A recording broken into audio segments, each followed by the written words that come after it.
Welcome to 10-Minute History Lessons, where we explore the strangest, most unexpected stories from history.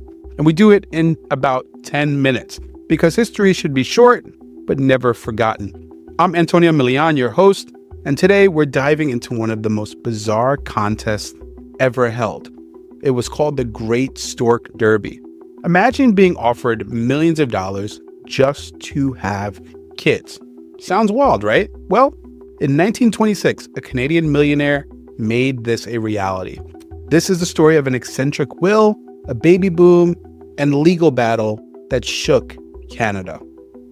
To understand how this contest came to be, we have to talk about the man behind it, Charles Vance. Millard was a wealthy lawyer and businessman in Toronto. What made him unique was his love for pranks and practical jokes. He was a lifelong bachelor, had no children, and seemed to take great pleasure in poking fun at human nature, especially greed. When Millard died in 1926, his will was revealed, and it was full of practical jokes. He left shares in a brewery to a prohibitionist pastor, a racehorse stable to anti-gambling advocates, and most famously, he dedicated the remainder of his fortune, around $9 million in today's money, to a competition. The challenge? The women in Toronto who gave birth to the most children in 10 years following his death would win all that money. The Great Stork Derby was born. The idea of winning a fortune by having babies caught national attention. From 1926 to 1936, families across Toronto scrambled to produce as many children as possible. It wasn't long before the contest became a sensation. Newspapers called it a baby race and ran regular updates on the leading contenders.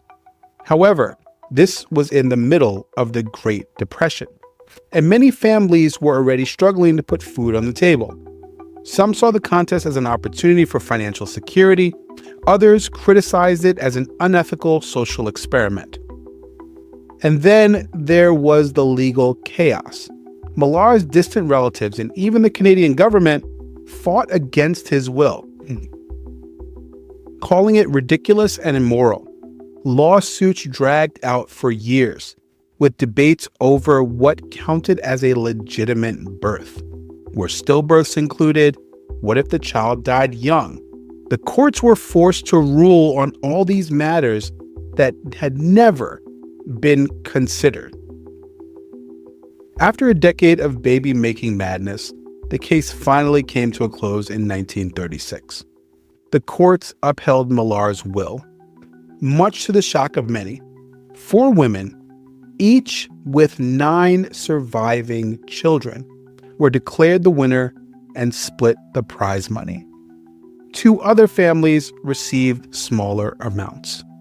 Some of the women who won, like Anne Smith, had unfortunate stories. Anne Smith was a mother who had grown up in poverty and saw the contest as a way to secure futures for her children.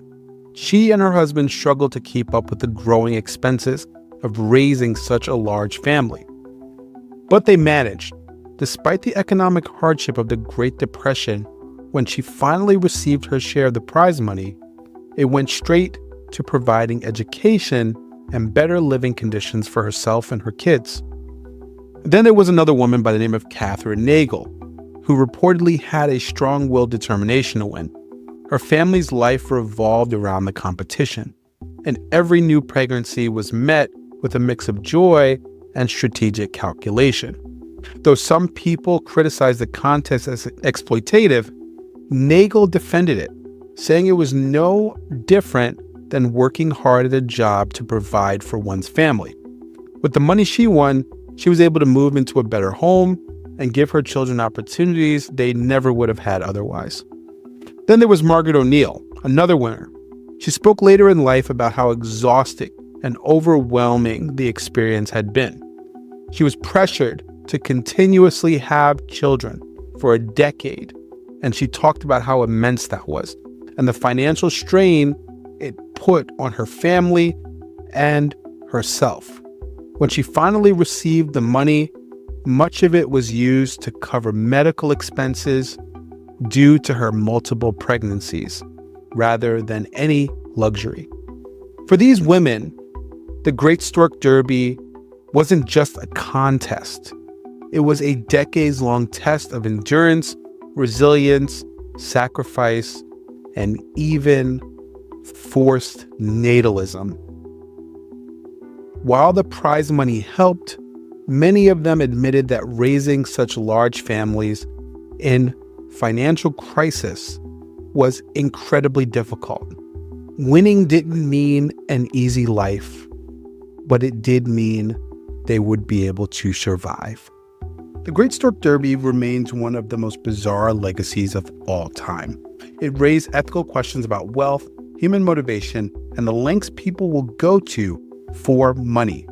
But it also left behind a peculiar piece of history that still fascinates people today. What do you think? Was it a genius social experiment or just a cruel joke? Let me know your thoughts by commenting. And if you enjoyed this episode, don't forget to subscribe, leave a review, and share. Thanks for listening to 10-Minute History Lessons. Remember to stay curious.